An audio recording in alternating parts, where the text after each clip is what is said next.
June 13, 1944, German troops launched a counterattack on Corentin, France.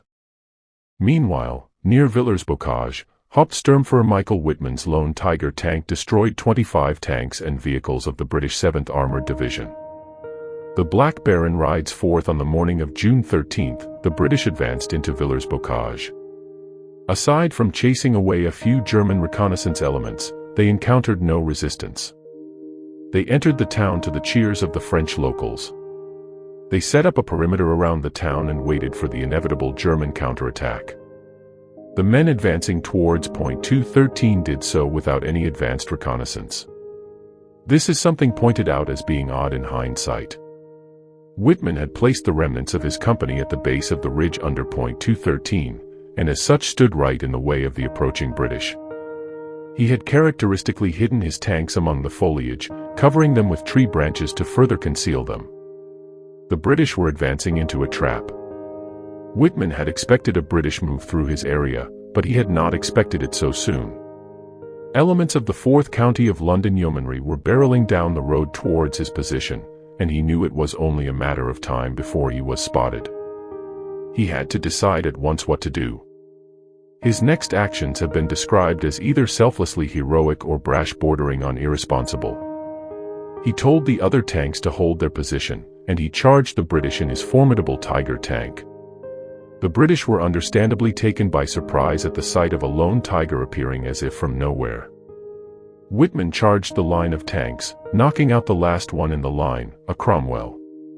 It was quickly reduced to a smoking wreck, and since it was in the back of the British line, its carcass prevented the rest of the tanks from withdrawing, as well as hampering any reinforcement efforts up that road.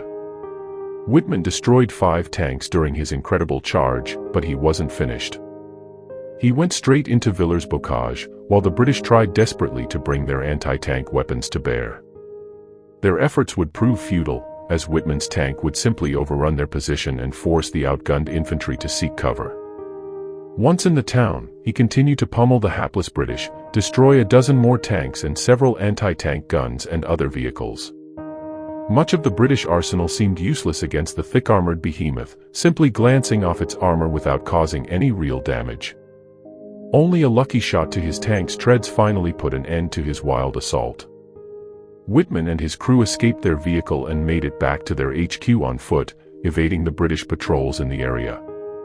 While much has been said of Wittmann's intrepid attack, many feel that the British handed him a gift by not using standard procedures for supporting tank advances with accompanying infantry elements.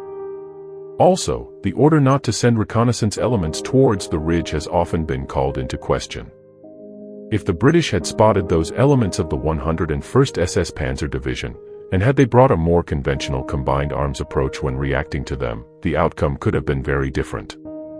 Likewise, Wittmann's charge has its fair share of detractors. Had he been taken out shortly after his initial successes, it would no doubt cast his effort in a different light.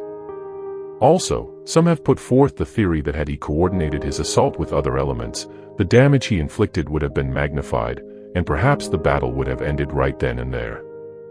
Regardless of what has been debated about this action, his daring and skill that day stand out as an impressive example of just how much of a difference a single element can make in warfare. It also stands out as one of the most remarkable tank actions of the entire war. In the span of 15 minutes he had knocked out 14 enemy tanks, 15 personnel carriers and 2 anti-tank guns. For his efforts, Wittmann was promoted to Hauptsturmführer, captain, and awarded swords to his Knight's Cross of the Iron Cross by Adolf Hitler himself.